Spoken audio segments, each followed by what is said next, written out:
Muy bien, buenas tardes, bienvenidos al estudio de la Iglesia Casa en la Roca, en Fuengirola, en Málaga. Bienvenidos a todos los hermanos de la Iglesia que estáis hoy aquí, que habéis apartado un tiempo para buscar al Señor, para estudiar la palabra. Y también quería dar un saludo para todos aquellos que se acercan a este estudio o que escuchan este vídeo o ven este vídeo a través de internet. Espero que podáis ser edificados en esta tarde junto conmigo en el estudio de la palabra y que podamos juntos conocer un poco más a nuestro Dios y encontrar la consolación de su Espíritu Santo en nuestros corazones. Pues muy bien, más concretamente quería hablar en el estudio de esta tarde sobre el sufrimiento. La verdad es que más que el sufrimiento, las personas que están sufriendo, ¿no? Está dedicado a este estudio a las personas que están sufriendo. Estamos viviendo un tiempo de pandemia y lo queramos o no, pues estamos en un contexto en lo que las cosas no son fáciles. Dependiendo de la situación en la que se encuentre cada país, pues unos se encuentran en una situación un poco más tranquila, un poco más sosegada, otros están sufriendo una situación de estrés. En esta situación actual, por ejemplo, en toda América, pues está siendo bastante complicada la situación. Nosotros acabamos de salir del confinamiento hace unos meses, ahora todavía estamos teniendo rebrotes en nuestro país y todos estamos preocupados, todos estamos un poco pues viéndolas venir, ¿no? No sabemos qué va a pasar ahora cuando entre el invierno, si vamos a tener otra situación de confinamiento o de otra manera pues vamos a poder ir controlando aquí en España esta situación. La verdad es que es un tiempo de incertidumbre, un tiempo ¿no? de constante preocupación por las distintas situaciones de la vida, la situación laboral, la situación económica. También hay una cierta preocupación a nivel nacional también con respecto pues eso, a la situación económica, ¿no? Cómo va a ir todo y cómo va a evolucionar, las personas están preocupadas por su trabajo. Entonces todo esto pues tiene su repercusión en nuestras vidas, ¿no? Entonces la pregunta que yo me estaba haciendo esta semana es qué tiene la Biblia que ofrecernos, ¿verdad? O qué nos dice Dios acerca de todas estas cosas, ¿no? Seguro que hoy, cuando hablamos de las personas que sufren, pues seguramente nos encontramos dos grupos de personas. Nos encontramos por un lado las personas que actualmente están pasando por una dificultad, por un periodo difícil en su vida, en el que están teniendo que luchar, pues no sé, con alguna situación de enfermedad, con alguna situación económica difícil, con alguna situación personal o emocional en la que estás pasando una adversidad y posiblemente pues ahora mismo haya personas escuchando que digan, bueno, este estudio no es para mí porque yo ahora mismo pues no me encuentro en una situación de sufrimiento, no estoy en una situación difícil. Pero la verdad es que de una manera o de otra todos tenemos que enfrentar dificultades a lo largo de la vida cristiana y entonces para este segundo grupo pues haría bien en tomar estos principios, en tomar estas verdades bíblicas y guardarlas en tu corazón, ¿verdad? Y si puede ser también anotarlas de forma que, bueno, Dios no lo quiera, pero en cuando vengan las circunstancias difíciles, pues que puedas afrontarlas de la mejor manera posible. Muy bien, pues los cristianos coloquialmente, cuando hablamos de una situación difícil en nuestras vidas, pues normalmente decimos que estamos atravesando una prueba, ¿verdad? Y bueno, eso se queda ya ahí en el lenguaje, ¿verdad? Que los cristianos tenemos un lenguaje con unas palabras que ya pues, damos a entender que todo el mundo sabe de lo que hablamos, ¿no? Entonces podríamos preguntarnos en esta tarde, ¿qué son las pruebas? Esa sería la primera pregunta que podemos hacer, ¿no? Aunque todos entendemos que las pruebas son una circunstancia difícil en nuestra vida, pero independientemente de que una persona sea cristiana o no sea cristiana, la dificultad, el sufrimiento es algo que forma parte de la vida de la humanidad, ¿no? La Biblia enseña claramente el origen del mal, el origen del pecado, ¿verdad? Desde que se produjo la caída, ¿verdad? Desde que se produjo la entrada del pecado en el mundo, pues vivimos en un mundo caído. No es lo mismo como en el principio, ¿verdad? Cuando está una situación idílica, ¿verdad? Y después del pecado, después de la caída, después de la desobediencia del hombre, después de que el hombre decidiera vivir como a él le da la gana, sin tener a Dios como lo primero, sino que cada uno busca hacer lo que le da la gana, que al fin y al cabo eso es la razón por la que el mundo está caído. Desde que el pecado entró en el mundo, pues el sufrimiento forma parte de la vida. No solo de los cristianos, sino de la vida del sufrimiento del resto del mundo. La verdad es que el llamado filosóficamente el problema del mal es un tema para tratar aparte, que podríamos hablar otro día con más profundidad y con más tiempo, porque no es el centro del estudio de hoy, sino más bien es lo que queremos ver es cómo ese sufrimiento, cómo las personas enfrentan ese sufrimiento. La verdad es que las personas que no conocen a Dios, las personas que no son creyentes, el sufrimiento lo entienden como parte de la vida, de la casualidad o de la buena o de la mala suerte de una persona, ¿no? Si tiene un accidente, pues decimos, oh, qué mala suerte ha tenido, ¿no? Hay que ver lo que le ha pasado, ¿no? O si se cae, si le cae una enfermedad, o si tiene una situación económica difícil, pues todo está en manos de la casualidad, está en manos de la suerte y un poco ahí en una situación que nadie puede controlar, ¿no? Sin embargo, los cristianos creemos en que Dios tiene control de todas las cosas. Entonces, para mí es muy importante y valoro muchísimo en mi vida cristiana la diferencia. Esto no quiere decir que el que sea cristiano no va a tener sufrimiento o no va a tener problemas. Pues ni va a tener más ni va a tener menos. La diferencia radica en que el cristiano cree lo que dice la palabra de Dios, que todo el sufrimiento que enfrenta en su vida, Dios tiene el control y lo hace con un propósito. Es decir, que Dios permite que atravesemos esas dificultades, ese sufrimiento, con un propósito. No estamos vendidos a la suerte, a la casualidad y al destino, ¿verdad? Sino que hemos depositado nuestra confianza en las manos del Señor. Y todo el sufrimiento que nos acontece está controlado por Dios, porque la Biblia dice en Romanos 8, dice, todas las cosas ayudan a bien a los que aman al Señor, ¿verdad? Entonces la siguiente pregunta que nos podemos hacer en esta tarde es, ¿cuál es el propósito de las pruebas? Es decir, ¿para qué Dios permite el sufrimiento en la vida del cristiano?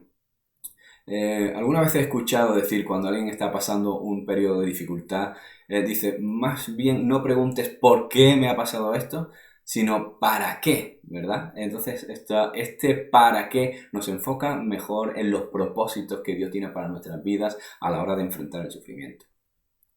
Entonces, bueno, he preparado unos 6 puntos o 6 propósitos o 6 principios que podemos encontrar en la palabra de Dios, porque a mí no me gustaría, y bueno, el Señor me libre, de dar mi opinión, ¿no? Mi opinión acerca de la dificultad o dar consejillos personales de cómo pasar las circunstancias difíciles, ¿no? Me gustaría que juntos pudiéramos ir a la palabra de Dios y encontrar ahí el propósito por el cual el Señor permite el sufrimiento en nuestra vida, ¿no? Entonces he puesto 6 puntos que me gustaría compartir con vosotros y sin más vamos a ir directamente a ellos. El primer punto es que las pruebas, uno de los propósitos de las pruebas es para que Dios moldee nuestro carácter. Muy bien, pues si vamos a 1 de Pedro 1, del 3 al 7, pero quiero centrarme en el versículo 6, si podéis leer en otro momento en casa, veréis que en los versículos anteriores Pedro está hablando de la esperanza que tenemos los cristianos acerca de la venida del Señor, también acerca de su venida, ¿verdad? Cuando estemos con Él, y la esperanza que tenemos y el gozo que va a ser para nosotros y la alegría. Sin embargo, en el versículo 6 dice, en lo cual os alegráis, ¿verdad? Haciendo referencia a la esperanza del cristiano. Dice, aunque ahora, por un poco de tiempo, si es necesario, tengáis que ser afligidos en diversas pruebas, para que sometida a prueba vuestra fe, mucho más preciosa que el oro, el cual, aunque perecedero, se prueba con fuego, sea hallada en alabanza, gloria y honra cuando sea manifestado Jesucristo. Pues muy bien, aquí hace una comparación, ¿verdad?, de nuestra fe, ¿verdad? La prueba de nuestra fe, ¿verdad? El Señor permite que nuestra fe sea probada y uno de los propósitos que no podemos olvidar y que siempre tenemos que tener en cuenta es que una vez que nosotros hemos nacido de nuevo y el Espíritu Santo ha regenerado nuestro corazón y ha convertido nuestro corazón de piedra en un corazón de carne, entonces, en ese nuevo nacimiento, en esa nueva vida, nosotros entramos en un proceso de santificación, ¿verdad? En este proceso de santificación, que es una obra del Espíritu Santo en la vida del cristiano, Dios se ha propuesto, ¿verdad?, trabajar con nosotros para sacar todas aquellas cosas que no son conforme a su voluntad, ¿verdad? Pablo enseña acerca del viejo hombre y el nuevo hombre, ¿verdad? Cuando nosotros hemos nacido de nuevo, eso no quiere decir que nosotros, aunque sí hemos sido hechos santos a los ojos de Dios, lo que es la santificación imputada por Dios, que gracias al sacrificio que Cristo hizo en la cruz, Él pagó por nosotros y nosotros podemos estar, ¿verdad?, a tener acceso al Señor gracias al sacrificio, porque Dios nos ve santos. Sin embargo, uno puede verse dentro y decir, bueno, hay mucho que trabajar todavía, ¿verdad? Y conforme va pasando la vida cristiana, uno se va dando cuenta de que hay muchas más cosas que trabajar.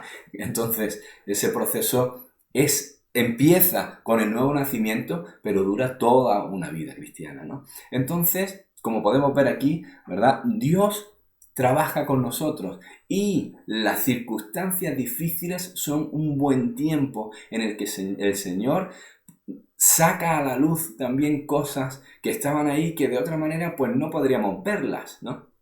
Es en el sufrimiento, es en la prueba, es en la dificultad en la que realmente nuestro pensamiento se hace más profundo, ¿verdad? Y es donde podemos ver cómo el Señor empieza a trabajar con nuestro corazón y empezamos a descubrir cosas que en otro momento no la habíamos visto. Y esto es la obra del Espíritu Santo en nuestros corazones. Entonces, este es el primer punto. Si podéis ver en el versículo, si lo tenéis a mano en que estamos hablando en Primera de Pedro, fíjate que dice, para que sometida a prueba vuestra fe, y después pone como en paréntesis, entre una coma y otra, dice, mucho más preciosa que el oro, el cual, aunque perecedero, se prueba con fuego. Está haciendo una comparativa aquí en cuando las personas que trabajan con el oro, ¿verdad?, lo meten en el fuego para quitar las impurezas, ¿verdad? Esto es una metáfora que que aquí está utilizando Pedro con nuestra fe, ¿verdad? La fe es un regalo precioso, ¿verdad? La fe viene de Dios, ¿verdad? Es un don de Dios. Y yo estoy agradecido, ¿verdad? Porque no todo el mundo puede creer, ¿no? Está en las manos del Señor también. No todo el mundo puede creer. Primero tiene que ser una obra del Espíritu Santo que viene trayendo convicción de pecado y que viene aportando el don de la fe, ¿verdad? Y oramos para que muchos puedan recibir la luz del Evangelio y puedan recibir esa fe tan preciosa como el oro, ¿verdad? Pero dice aquí que tiene que ser puesta a prueba, ¿verdad? Entonces, puesta a prueba a través de el fuego, pues no habla de caricias, ¿no? Yo creo que si fuéramos oro, sufriríamos cuando el fuego arde ahí, ¿verdad? Y se quitan esas impurezas, ¿verdad? Pero tenemos que tener en cuenta una cosa, que lo que se quema con el fuego es lo que no es oro, ¿verdad? Es lo que es impureza, ¿verdad? Entonces, la prueba, la dificultad, una de las cosas que hace es ir limpiando nuestro corazón, limpiando también nuestro carácter y transformándonos, ¿verdad? Y el Señor nos mete ahí en el horno de fuego. Estaba mirando a algunas personas a lo largo de la Biblia que hayan podido, en estos 6 puntos que vamos a hablar sobre los propósitos de las pruebas, personajes bíblicos que puedan mostrar estas circunstancias o estos propósitos, ¿no? Y me venía a la mente, ¿verdad?, la vida de Moisés. Fíjate cómo Moisés fue puesto a prueba 40 años en el desierto, ¿verdad? Estuvo ahí el hombre antes incluso de sacar al pueblo de Egipto, ¿verdad? Dios trató con él en el desierto. Eso también es un tipo del trato de Dios con nuestras vidas, ¿verdad? Con nuestro carácter, cómo las personas llegaron a ser lo que fueron a través del trato. Hay muchos ejemplos en la Biblia también, ¿no? Recuerdo también el apóstol Pedro, ¿verdad?, que era un pescador que su carácter, bueno, os acordáis que negó a Jesús 3 veces, ¿verdad? Y que negó a Jesús. Y luego llegó lo que llegó Pedro a hacer, ¿verdad? Fue con el trato del Espíritu Santo en su corazón. Entonces, este sería el punto número 1, que es que las pruebas Dios las permite con el propósito de moldear nuestras vidas y de sacar todas las impurezas, ¿verdad? De purificar nuestra fe. Muy bien, pues vamos a seguir. Tenemos aquí más puntos. El punto número 2. He puesto aquí, nos humillan las pruebas, ¿no? Entonces, las pruebas también nos traen humildad. No sea que tengamos más confianza en nuestra fortaleza que en Dios, ¿verdad?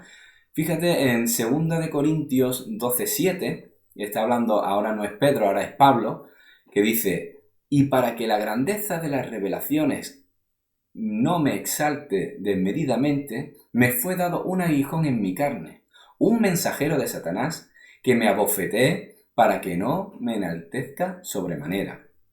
Bueno, aquí Pablo está hablando de cuando el Señor se lo llevó, ¿verdad? Dice, no sé si dentro del cuerpo o fuera del cuerpo, ¿no? Lo de Pablo fue una pasada, ¿no? Fue impresionante, es que el Señor se lo llevó al tercer cielo y ahí le mostró lo que era el Evangelio, lo que era el propósito de la vida, el propósito de Dios para la iglesia, ¿verdad? Lo que era el fundamento de la iglesia y, bueno, cosas que dice que no le fueron permitidas, cosas que le fueron reveladas que no le fueron permitidas compartir con otros, ¿no? Sin embargo, aquí dice, un mensajero de Satanás que me abofetee para que no me enaltezca sobremanera.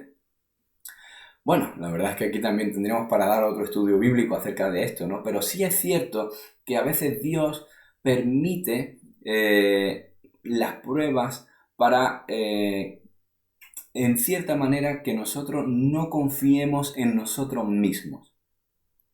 Yo no sé si te pasa a ti también, pero para mí una de las cosas que me gusta es tenerlo todo bajo control. Me gusta tener bajo control el trabajo, me gusta tener bajo control la economía, me gusta tener bajo control las distintas áreas de mi vida y todo, intento que todo esté bien, que todo esté en orden, ¿verdad? Sin embargo, a veces Dios nos mete en circunstancias que se escapan de nuestro control y eso es muy incómodo. Es muy difícil. ¡Qué horror! Cuando no está en tus manos, ¿verdad? Las circunstancias. Me acordaba, algunos a lo mejor no estará de acuerdo conmigo con este ejemplo, ¿no? Pero a mí sí me gusta poner como ejemplo cuando mi mujer estaba embarazada, ¿no? No solo mi mujer, sino cualquier mujer. El embarazo es un tiempo muy bonito, ¿verdad? Un tiempo en el que, bueno, pues tiene todas sus etapas, ¿verdad? Pero por otro lado también es una etapa de incertidumbre también, ¿no? En el que si todo va bien y no está en tus manos, ¿verdad? En cierta manera hay un bebé ahí dentro que está creciendo y uno va ¿verdad? Cuando va al médico, va al ginecólogo y le hacen ecografías a bebé y tal, miden, prueban y tal. Bueno, está bien, no tiene ningún problema. Ay, menos mal, ¿verdad? Y ahora vamos a hacer esta prueba para ver si todo está bien. Y yo, dice, oh, ¿verdad? Es que, ¿y si está mal? ¿No? Y entonces, esa incertidumbre, esa circunstancia de no tener el control de todas las cosas, es una situación bastante incómoda, que nos obliga a ejercer nuestra fe y depositar nuestra confianza en el Señor. Entonces nosotros, este tipo de circunstancias, bueno, lo del embarazo es una cosa simple y pequeña, quiero decir, ¿no? Que mientras no haya ningún problema, pues no genera ninguna preocupación. Aunque bueno, en algunas circunstancias pues conocemos de hermanos que han pasado muchas dificultades, ¿no? Y entonces así también, pues en otras circunstancias, situaciones económicas, situaciones en las que tienes que esperar a que ocurra algo, situaciones en las que la decisión depende de otra persona o el comportamiento depende de otra persona. Todo esto nos hace estar preocupados, estar ansiosos. Y esto es una prueba, ¿verdad? Y el propósito de esa prueba es que aprendamos a depositar nuestra confianza en que Dios tiene cuidado de nosotros. Entonces, esto es, dice, por nada estéis afanosos, sino sean conocidas vuestras peticiones delante de Dios. Entonces, no es lo mismo una persona que vive en ansiosa inquietud a una persona que vive depositando su confianza en el Señor. Señor, ten cuidado de mí. Señor, ¿verdad? Y eso nos obliga a confiar en que depositar nuestra vida en las manos de Dios, ¿verdad? Este es el segundo punto, ¿verdad? Entonces, el primer punto, hemos dicho que el Señor utiliza las pruebas. Uno de los propósitos es para moldear nuestra vida, para moldear nuestro carácter, para ir quemando las impurezas. El punto número 2 es también para traer humildad y que no vivamos confiados en nosotros mismos, ni en otras personas, ni en otros trabajos, sino que aprendamos a depositar nuestra confianza en Dios. Bueno, tenemos el punto número 3 que he puesto aquí. No sé qué os parecerá pero vamos a ir más que lo que te parezca a ti o a mí, mejor lo que dice la palabra del Señor. Dios utiliza las pruebas para disciplinar a sus hijos y hacernos entrar en razón. Eso puede sonar un poco fuerte para algunos, ¿verdad? Pero si leemos en Hebreos 12, del 5 al 8, dice: «Y habéis ya olvidado la exhortación, que como a hijos se os dirige diciendo: Hijo mío, no menosprecies la disciplina del Señor, ni desmayes cuando eres reprendido por Él, porque el Señor, al que ama, disciplina, y azota a todo aquel que recibe por hijo. Si soportáis la disciplina, Dios os trata como a hijos, porque ¿qué hijo es aquel a quien el Padre no disciplina? Pero si se os deja sin disciplina, de la cual todos han sido participantes, entonces sois bastardos y no hijos». Creo que el texto es bastante clarificador con respecto a lo que estoy diciendo, de que el Señor utiliza la prueba para disciplinarnos y para hacernos entrar en razón. La verdad es que creo que no hay una muestra de amor más profundo que un padre se preocupe en disciplinar y corregir a sus hijos, ¿verdad? Y no estoy hablando de un sistema autoritario, ni un castigo, ni estoy hablando de eso, ¿no? Estoy hablando de que cuando un padre, en vez de despreocuparse de sus hijos y dejarlo hacer lo que les dé la gana y que les vaya en la vida como sea, se ocupa su tiempo y sus esfuerzos en que sus hijos anden correctamente, creo que es una grandísima prueba de amor, ¿verdad? Y Dios, es un Padre amoroso, ¿verdad? Y Dios, pues como dice aquí el versículo, ¿verdad? A quien ama, disciplina, ¿verdad? Pero hay que tener cuidado. Esto no quiere decir que Dios te mande una prueba como un castigo, que hay una diferencia. Una cosa es disciplinar y corregir el rumbo y otra cosa es castigar, ¿verdad? Dios no manda castigos a sus hijos. Pero a veces la Biblia dice que su vara y su callado me infundirán aliento, ¿verdad? Yo la verdad es que le temo profundamente a la vara del Señor, porque a veces el Señor tiene que usar con nosotros ciertas circunstancias para despertarnos de algunos estados en los que nos encontramos. Y un ejemplo muy claro que está en la Biblia es el ejemplo de Jonás. ¿Os acordáis que Jonás, el Señor le dijo que tenía que ir a Nínive, ¿verdad? Y Jonás cogió un barco en la dirección contraria, ¿no verdad? Totalmente no estaba de acuerdo con Dios. De hecho, estaba en contra de la opinión de Dios. Él consideraba que los de Nínive no eran lo suficientemente buenos para recibir un mensaje de salvación, ¿verdad? Y entonces pues se dirigió hacia otro punto, ¿verdad? Cogió un barco. ¿Y qué pasó?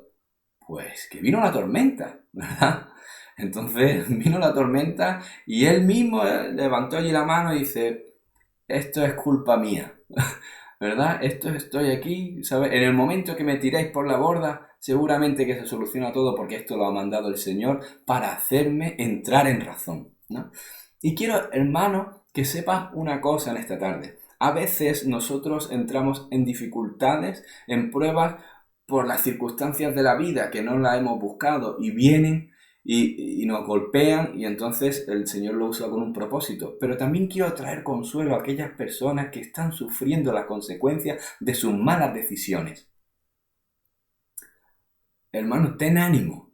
También eso Dios tiene el control.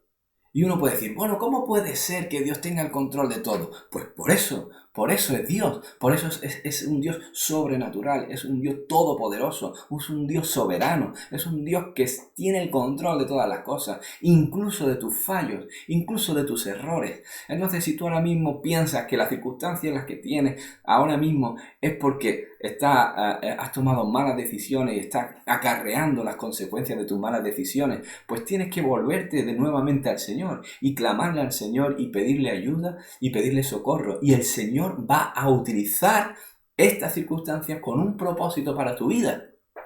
Así que no te rindas, ni tires la toalla, ni pienses que ya no hay solución para ti, ni ninguno de esos pensamientos, que ninguno viene de Dios. Dios tiene el control de todas las cosas y Dios te ama, Dios nos ama. Dios es justo, pero Dios es amor, y esas dos verdades son universales en la palabra de Dios. Dios es bueno, Dios es bondad, Dios es amor, y a la vez Dios es justo. Entonces Dios me ha tratado, si me hubiera tratado con justicia, pues yo merecería el infierno, ¿verdad? Pero gracias que Cristo murió en la cruz por mí, Él ha derramado su amor conmigo y me trata con misericordia. Pues este es el punto número 3, ¿verdad? Que Dios utiliza las pruebas para disciplinarnos y para hacernos entrar en razón. Y ejemplo tenemos en la vida de Jonás.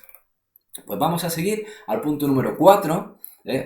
Este también es muy interesante. Dice que las pruebas revelan lo que realmente amamos. Hay un versículo también en Deuteronomio, ¿no? Que dice, creo que es Deuteronomio 13, que dice que el Señor permite algunas circunstancias para probar lo que había en el corazón del pueblo de Israel, ¿no? Dios no necesita enviarnos una prueba o permitir una prueba para saber lo que hay en nuestro corazón, ¿verdad? O lo que realmente nosotros amamos. Pero lo que sí es cierto es que nosotros necesitamos esas circunstancias para poder darnos cuenta nosotros mismos realmente lo que nosotros amamos.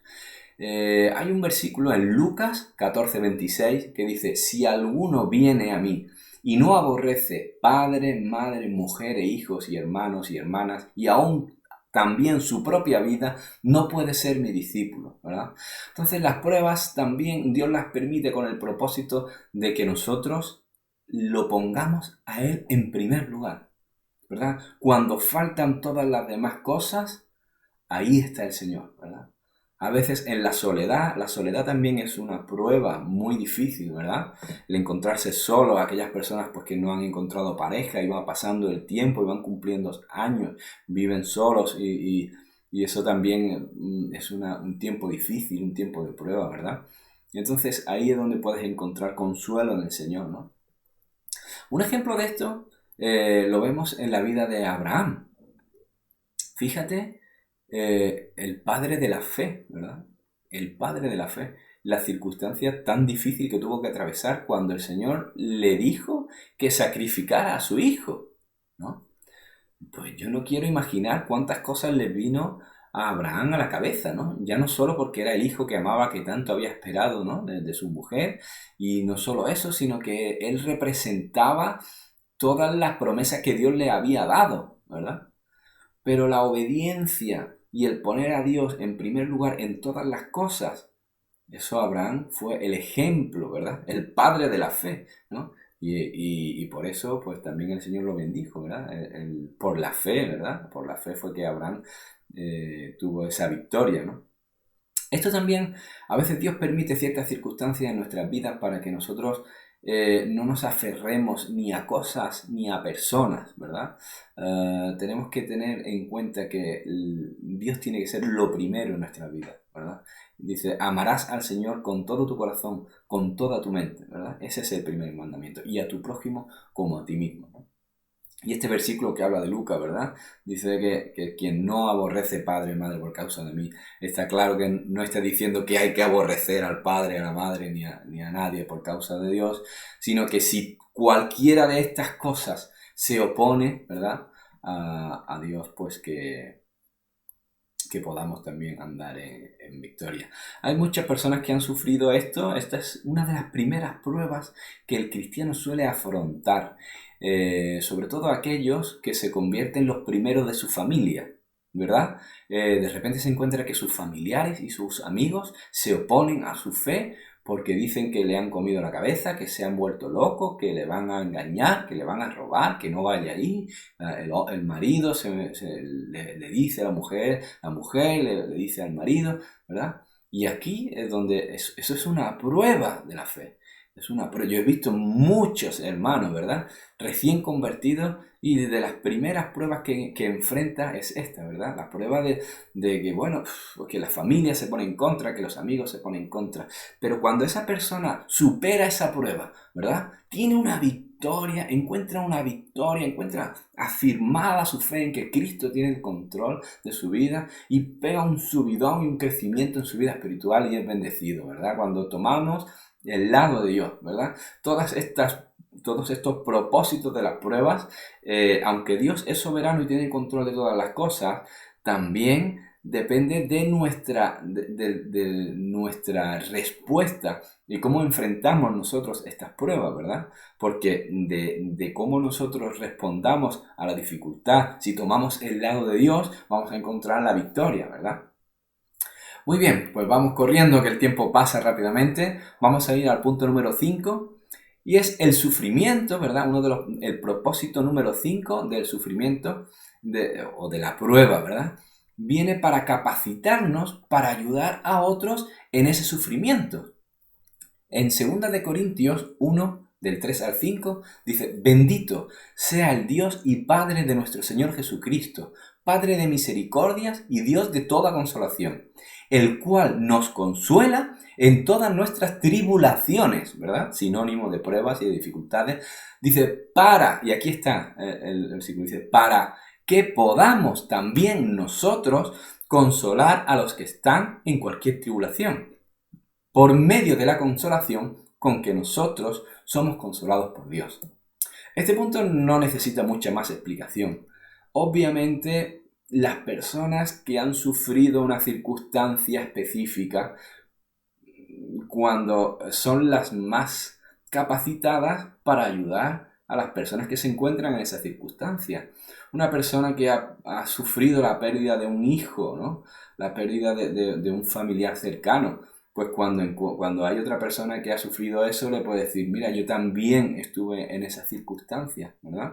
Yo también he estado ahí, sé lo que pasa, sé lo que se siente, sé cómo se encuentra uno, ¿verdad? O el que ha pasado por una depresión, o que ha pasado ansiedad, o que ha pasado problemas económicos, o que ha pasado...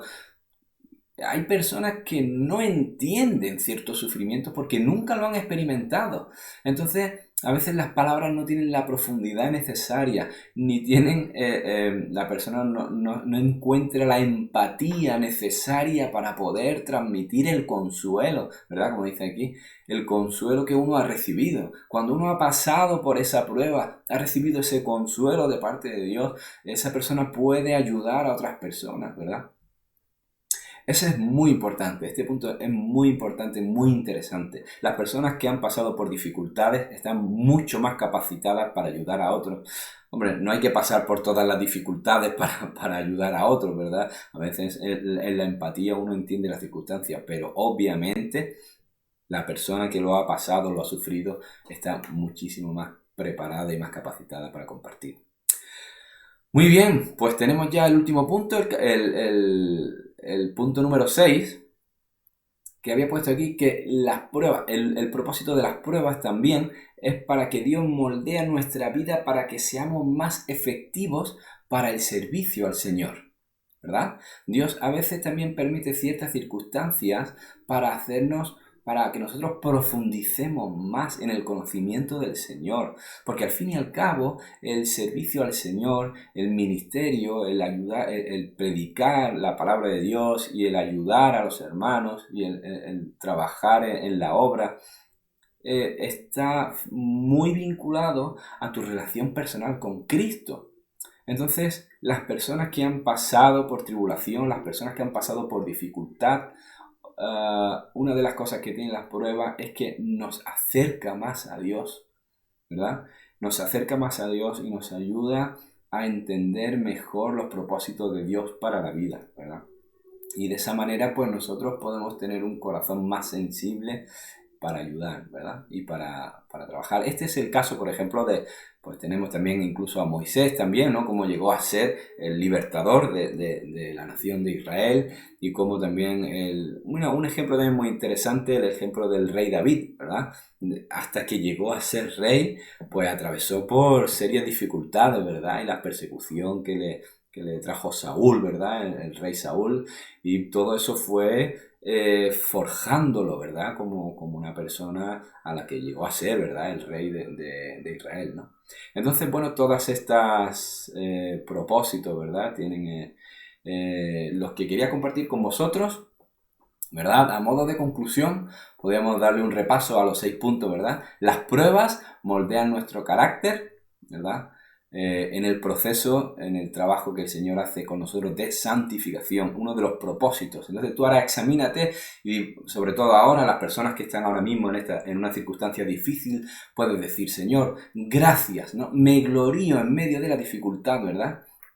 Hay un versículo en Santiago 1:2 que dice: tened por sumo gozo cuando os encontréis en diversas pruebas, ¿verdad? Sabiendo que la prueba de la fe produce paciencia.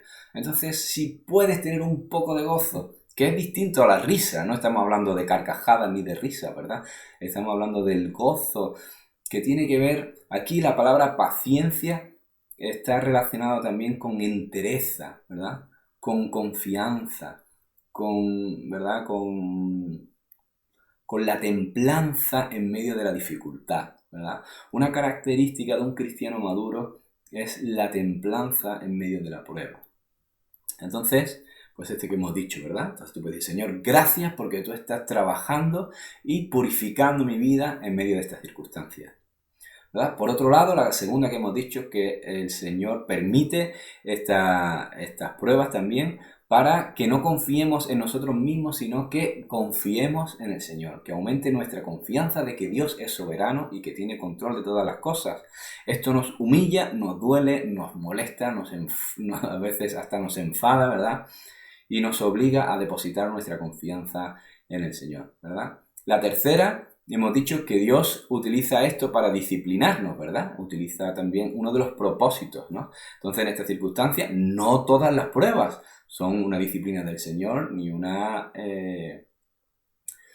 forma de que el Señor quiera hacernos cambiar de opinión, pero haríamos bien, y es saludable cuando estamos atravesando una dificultad en la que decís: Señor, abre mis ojos, Señor, que yo pueda ver, ¿verdad?, los propósitos tuyos para mi vida, ¿no? Yo quiero saber qué quieres tú para mi vida, y si hay algún cambio que tenga que hacer, Señor, que tú me lo reveles con claridad y no tenga que estar yo como Israel, ¿verdad?, dando vuelta en el desierto, 40 años en el desierto, sino que pueda encontrar fácilmente la salida, ¿verdad?